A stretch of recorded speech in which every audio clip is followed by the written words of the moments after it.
Buenos días, bendiciones, ¿cómo están? Aquí estamos de nuevo para tratar de grabar este video que comenzamos a grabarlo ayer, mejor dicho, ya casi lo estaba terminando cuando por alguna razón el, uh, la cámara se detuvo y no pude seguir grabando.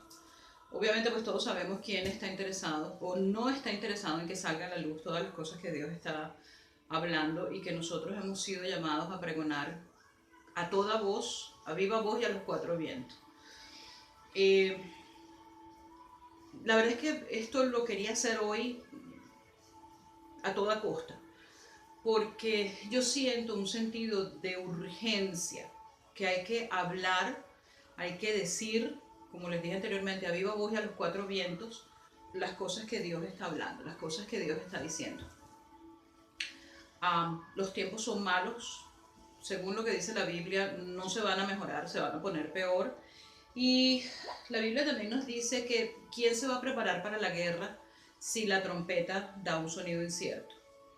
Eh, Nosotros, aquellos que hemos sido llamados a sonar el shofar, tenemos la responsabilidad de, como dicen los americanos, en a timely manner, de una manera adecuada, en el tiempo preciso, dar la palabra de Dios y sonar el shofar y con el sonido que tiene que ser. A mí me preocupa enormemente que yo veo, por las cosas que veo en mi entorno más cercano, en mi entorno inmediato. Son muy pocos los pastores, son muy pocos los profetas, los ministerios que están hablando de esto que está ocurriendo, que están hablando de lo que está por venir, que están hablando, casi nadie está hablando. Yo todavía tristemente veo palabras y frases motivacionales que no creo que sean las más idóneas para este tiempo. Si bien es cierto que hay que levantar el espíritu de las personas, levantar la creencia y la fe de las personas, pues lo tenemos que hacer es con la palabra de Dios y con las promesas de nuestro Señor Jesucristo. Así que, sin más preámbulos, voy a entrar de lleno en la palabra, en lo que quiero compartir con ustedes, porque no quiero hacer el video muy largo. Lamentablemente la gente, aunque tiene disponible todo el tiempo del mundo, porque hay mucha gente que todavía está en sus casas, la gente es como un poquito floja para videos largos. Así que bueno, vamos a tratar de hacer este video un poco más corto. Pero básicamente lo que quiero compartir con ustedes el día de hoy es una palabra que el Señor me dio en estas noches cuando estaba orando y me dijo: se ha levantado un espíritu de rebelión en la tierra increíble, ¿ok? Yo busqué lo que es el significado específico, porque yo le pregunté rebeldía y me dijo no, rebelión. Entonces yo busqué lo que es el significado específico de rebelión, y rebelión es como un acto de insurrección, es un acto de resistencia a lo que es la autoridad establecida, es un rechazo a la obediencia y al orden, un rechazo al orden básicamente, que es lo contrario a orden, no es el desorden, lo contrario a orden es caos. Y Dios no se mueve en el medio del caos. Dios no se puede mover en el medio del desorden. Eh, yo creo que eso merita un punto adicional para desarrollar cuál es la diferencia entre orden o entre desorden y caos. Pero bueno, básicamente una de las cosas que yo leía es que el motivo o la base principal, el fundamento para la rebelión se encuentra en la soberbia y el orgullo y el egoísmo, entre otras cosas. Entonces, todos sabemos, todos conocemos que el primero en rebelarse fue Satanás. Y Satanás, obviamente, se rebeló por su orgullo y su soberbia. La Biblia nos relata en Isaías 14 y en Ezequiel 28, nos relata cómo era Lucifer. Lucifer era el nombre inicial de Satanás, y nos dice que Lucifer era un querubín hermosísimo, que Dios lo creó preciosísimo, que lo vistió con unas piedras preciosas espectaculares, lo dotó de un montón de dones en cuanto a la música. Lucifer era el encargado de la música y la alabanza en el cielo. ¿Qué pasa? Que en su soberbia y en su orgullo, él dijo, bueno, no, yo quiero ser como Dios, yo voy a subir al monte de lo alto donde se sienta Dios y yo me voy a sentar allí porque yo voy a ser como Dios. Obviamente, pues todo esto se resume, y lo podemos ver también en esos mismos capítulos, lo explica o lo resume su castigo, como que él fue expulsado del cielo con un tercio de los ángeles que él los convenció para que lo siguieran en su desafuero. Desde ese momento, Satanás se ha dedicado a tentar a la raza humana, a tentar a la humanidad para que cometa el mismo pecado de él, pecado de rebelión, para que se rebele contra lo establecido, para que se rebele contra Dios. Cuando la gente se rebela en contra de Dios, se separa de Dios, ¿ok? Entonces, por ejemplo, el primer ejemplo que nosotros vemos es el de Eva. Satanás va y trata de tentar a Eva con algo que él lo hace como algo atractivo. Porque cuando Eva le dice, no, mira, nosotros estamos aquí, estamos chéveres, estamos perfectos, Dios nos dio de todo, pero nos dijo que de ese único árbol no podemos comer. Entonces Satanás, porque moriremos, si comemos de ese árbol moriremos. Y Satanás le dice, no, de cierto no moriréis, sino que sabe Dios que cuando comas de ese árbol van a ser abiertos los ojos de ustedes y van a ser como Dios. Satanás tentó a Eva con un fruto de soberbia, que era ser como Dios, para que ella se rebelara y fuese separada de Dios. Satanás sabía que Dios se traía algo con haber puesto a Adán y Eva en el huerto del Edén.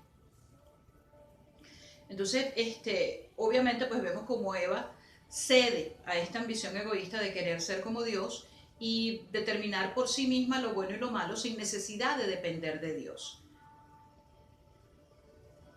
¿Cuánta gente hoy en día, basado en su soberbia y su orgullo, dice, bueno, mira, va a llegar un punto, y eso nosotros tenemos dos seminarios al respecto. Uno es la Torre de Babel y otro es como en los días de Noé, donde la gente en medio de su soberbia y querer ser como Dios llega a decir, cuando lleguemos a este punto X, basado en ciertas tecnologías que se están implementando, nosotros vamos a ser como Dios y no necesitaremos a Dios.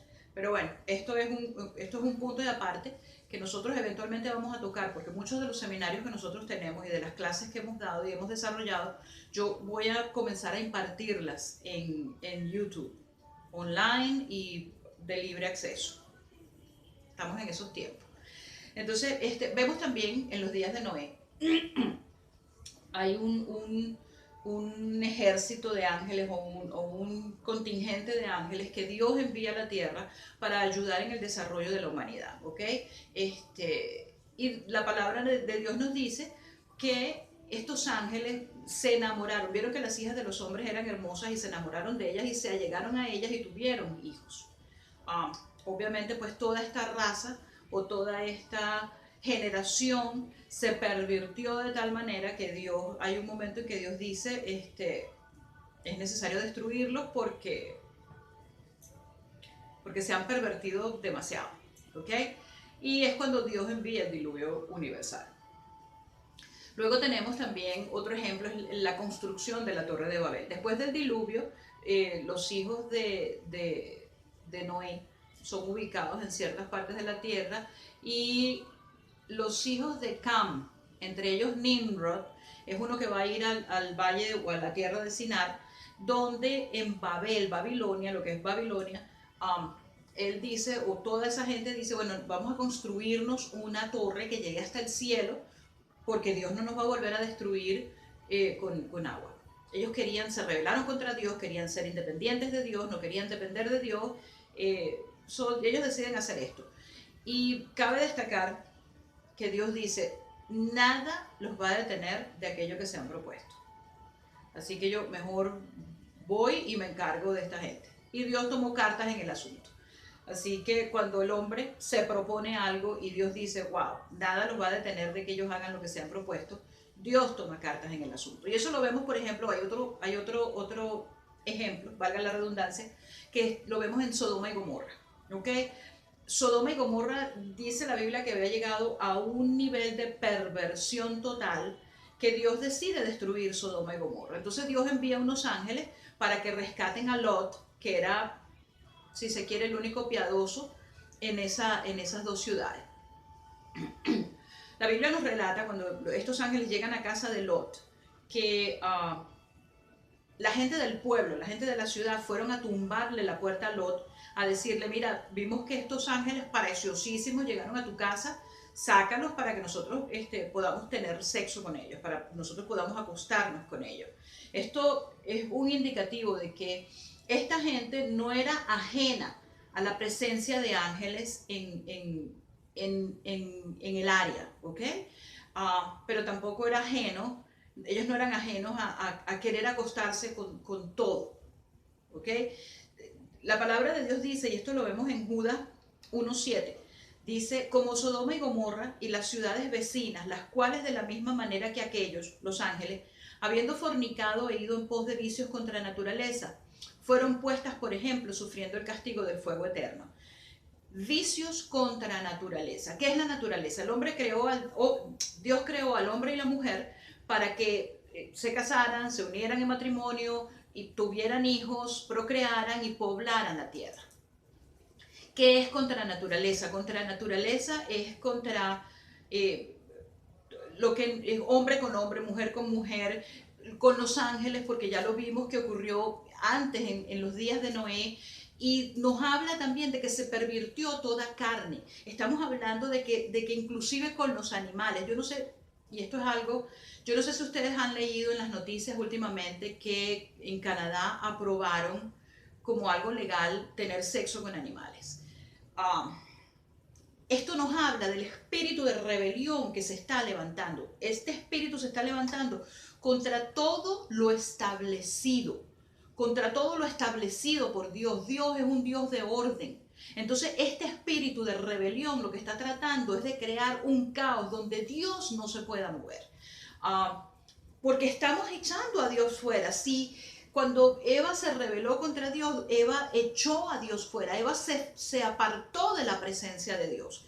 Todas estas personas, todos estos actos que se están cometiendo, todos estos pecados que se están cometiendo, que están desatando este espíritu de rebelión sobre la tierra, que están desatando este caos sobre la tierra, están cada vez separándose más de Dios.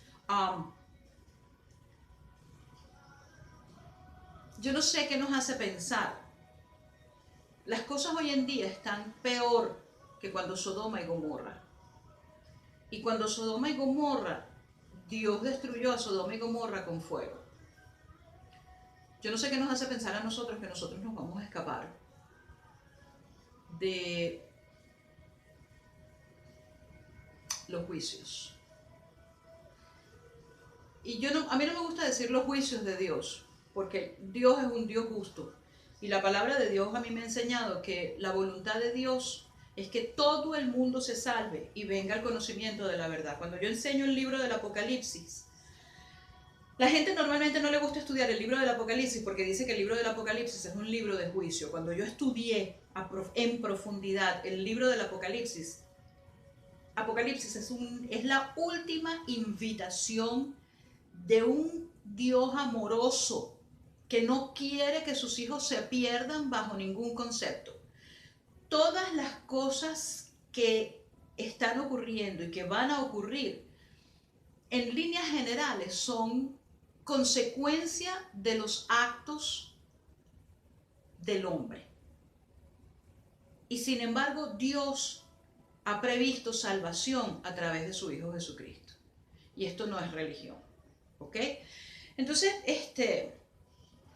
una de las cosas que yo quería tocar hoy, básicamente, vamos a tratar de cerrar, es que como ha sido profetizado al final de los tiempos, es decir, antes del regreso de Jesucristo, de nuestro Señor Jesucristo, se van a levantar espíritus que van a actuar como heraldos, como precursores del anticristo, que van a preparar el camino para el regreso del anticristo.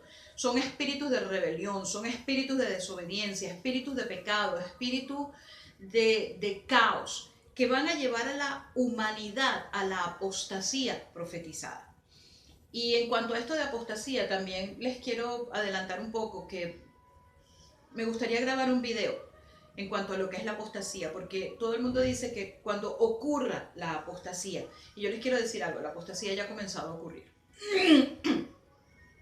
Bueno, entonces volvamos al tema. Segunda de Tesalonicenses 2:3 dice que nadie os engañe de ninguna manera, pues no vendrá, ¿quién? Jesucristo, sin que antes venga la apostasía y se manifieste el hombre de pecado, el hijo de perdición. Esta palabra pecado viene de la palabra griega hamartia, que inclusive Aristóteles lo usó en su poemario como una palabra para definir un error trágico, para definir un error fatal, para definir un defecto, un fallo, para definir pecado. Entonces, es como errar en el blanco. La palabra de Dios nos dice que se va a manifestar el hombre de pecado, el hombre de hamartia. Es el hombre que nos va a hacer, o que va a hacer que la humanidad hierre el blanco, que se aparte, que cometa apostasía en contra de la fe. Porque este hombre de pecado es un hombre que camina sin obedecer ni la ley de Dios y mucho menos las leyes de los hombres. Es un hombre sin compromiso, es un hombre sin ley, es un hombre que va a producir la comisión de pecados colectivos. Y esto ya lo estamos viendo que está ocurriendo. Satanás no se ajusta a ninguna ley, no se sujeta a la ley de Dios, como les dije, mucho menos a las leyes de los hombres. Y está tratando de crear un sistema de leyes donde impere la rebelión, la sublevación, la desobediencia a todo lo establecido. Como les dije anteriormente, esto ya está ocurriendo. Nosotros vemos en Isaías 5:20 que nos advierte que antes del regreso de nuestro Señor Jesucristo, antes del día de Jehová, el día terrible de Jehová, va a ocurrir que van a haber personas que a lo malo le van a llamar bueno y a lo bueno lo van a llamar malo, que hacen de la luz tinieblas y de las tinieblas luz, y que ponen lo amargo por dulce y lo dulce por amargo. Esto sencillamente nos dice, como les dije anteriormente, este espíritu de rebelión está tratando de crear leyes que se subleven y se levanten en contra de todos los sistemas establecidos, ¿ok? Donde conlleve a la comisión de pecados colectivos. Estas leyes, ¿qué está pasando? Por ejemplo, a lo bueno lo llaman malo y a lo malo lo llaman bueno. Estas leyes que están tratando de implementar que beneficien a las personas homosexuales, ¿ok? Sin embargo, esto se ha convertido en un ataque frontal en contra del cristianismo. Entonces el cristianismo está siendo juzgado, está siendo atacado, está siendo vituperado, ¿ok? Y se está llamando bueno a esto que está aquí. Señores, nosotros los cristianos hemos sido llamados a amar a todo el mundo, a nuestro prójimo. Lo único que nosotros no amamos el pecado que comete nuestro prójimo. La palabra lo dice, o está bien lo dice la gente cuando dice Dios ama al pecador, pero no ama al pecado. Nosotros los cristianos somos del mismo sentir y debemos ser del mismo pensar. Amamos al pecador, pero espérate un momentico, yo no estoy de acuerdo con esto que tú estás haciendo. No te odio, no te voy a perseguir, pero no estoy de acuerdo con lo que tú estás haciendo. Sin embargo, sí se permite y se promueve la persecución del cristianismo y obligarnos inclusive a no predicar el consejo completo de Dios. Hay momentos en que inclusive hay pastores que han sido amenazados con que se les va a quitar su excepción de taxes producto de si predican esta clase de cosas. Una pareja que tenía, y esto es algo por todos conocido, una pareja que tenía un baker y una panadería cristianos, pues. Se negaron a hacer un cake, una torta, un pastel para una boda homosexual, y sencillamente pues los demandaron al punto de que les quitaron hasta la camisa y no pudieron volver a reabrir. Entonces, esto es un ejemplo de que a lo bueno lo llaman malo y a lo malo lo llaman bueno. Es lo mismo que un asesino o que un ladrón. Todos estos son delitos tipificados como pecados en la ley de Dios. Unos lo llaman pecado, otros lo llaman delito. ¿ok? Sencillamente nosotros amamos al pecador, nosotros amamos al asesino, pero no podemos estar de acuerdo con lo que hizo. Nosotros amamos a la persona porque se llama misericordia. Entonces nosotros amamos a aquel que roba, pero no podemos estar de acuerdo con lo que ha hecho. Y si nos dan la oportunidad, deberíamos decirle, mira, esto que estás haciendo está mal hecho, arrepiéntete de tus malos caminos y endereza tu andar. Otro ejemplo que nosotros podemos, lo que les acabo de decir, en Canadá acaban de aprobar una ley que, ¿cómo se llama?, que legaliza que las personas, los hombres, tengan sexo con animales. Lamentablemente estamos en una época donde, ¿cómo se llama?, políticamente correcto. Lo políticamente correcto está inclusive por encima de lo que es la ley de Dios. Hay mucha gente que prefiere estar políticamente correcta y no ofender al hombre, mientras que con su actitud, pues lamentablemente entristecen y a veces hasta ofenden a Dios. Entonces, una de las cosas, y ya con lo que yo quiero cerrar, es que lamentablemente en las iglesias, pastores, profetas, no nos están enseñando que la existencia de un mundo espiritual, ni nos están enseñando que el mundo espiritual es más real que el mundo natural. La Biblia nos enseña, nos dice que nosotros fuimos hechos a imagen y semejanza de Dios. Y muchos repiten esto como loritos. Sin embargo, nosotros tenemos que interiorizar que Dios es espíritu. Dios es un espíritu y nosotros hemos sido hechos a su imagen y semejanza. Por lo tanto, nosotros somos espíritu. Nuestra naturaleza es espiritual. Esto es prestado y es temporal. Cuando esto se muera y vaya a la tierra y sea consumido por los gusanos, nuestro espíritu va a prevalecer. Y eso es lo que nosotros deberíamos tratar de mantener y de salvar. Y la única manera de mantener y salvar es manteniéndonos apegados a Dios, apegados a la ley de Dios, en íntima relación con Dios. Nosotros tenemos que interiorizar también que nuestros adversarios son espirituales. La palabra de Dios lo dice en Efesios 6, que no tenemos lucha contra sangre ni carne, sino contra principados, potestades, gobernadores de las tinieblas y huestes espirituales de maldad. Si principados y potestades no le dice nada, gobernadores de las tinieblas y huestes espirituales de maldad le tiene que decir que huestes es un ejército. Así que hay un ejército espiritual de maldad acechando y tratando de promover que usted tropiece, que usted caiga, que usted falle, que usted peque y que usted se aleje de Dios. ¿Ok? Y estos gobernadores de las tinieblas son aquellos que se encargan de tratar de hacer que los gobiernos, los políticos y las personas en eminencia implementen leyes que vayan en contra de la ley de Dios y que promuevan la comisión de pecados colectivos. Entonces nosotros tenemos que estar despiertos, vigilantes de esto que está ocurriendo. Los cristianos tenemos que estar en oración, pegados de Dios y alertas a todo aquello que está ocurriendo.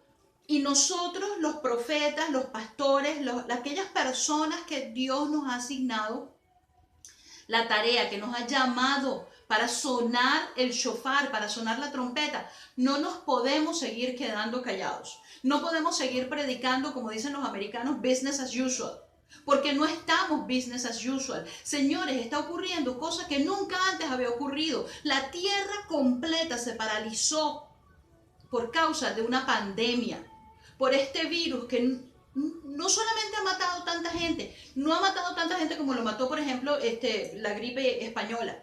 Pero sin embargo, la tierra completa se paralizó. Viene hambre, porque todo esto ha sentado las bases o ha producido, ha promovido, ha provocado que fábricas se paralicen, que mucha gente quede sin empleo, que hay gobiernos, United Kingdom, todo lo que es Inglaterra y el Reino Unido, están diciendo, mira, nosotros estamos a punto de quiebra. Se han perdido cosechas. Nosotros tenemos que estar pendientes de lo que está ocurriendo. Mucha gente habla del nuevo orden mundial y, señores, esto sienta las bases para una moneda única, para un sistema económico único. Esto sienta las bases para un gobierno único. Esto sienta las bases para una religión única, donde no haya separación, donde no haya, ¿cómo se llama? Donde no haya discriminación. Señores, la venida de Jesucristo está cerca. Tan cerca que aquellos que hemos predicado que la venida de Jesucristo es pronta, sabemos que es inminente, que esta generación lo va a ver. Así que, como les dije anteriormente, nosotros vamos a poner al aire una serie de enseñanzas para que usted saque sus propias conclusiones.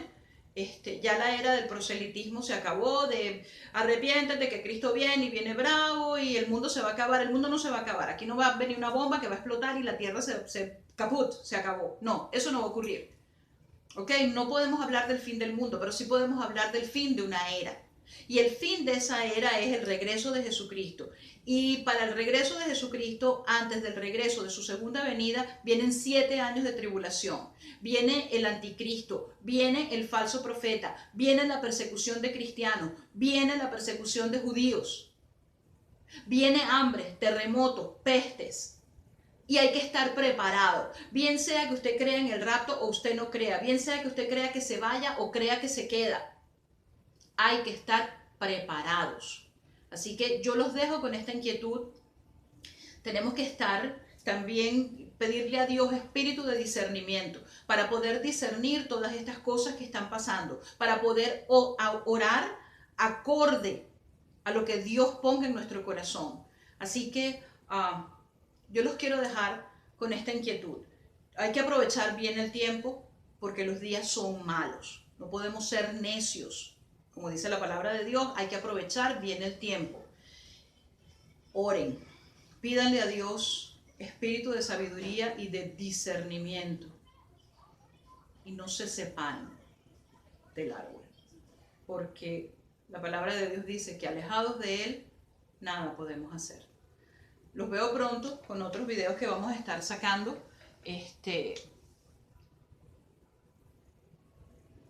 Y tomen en consideración esto que se les ha dicho.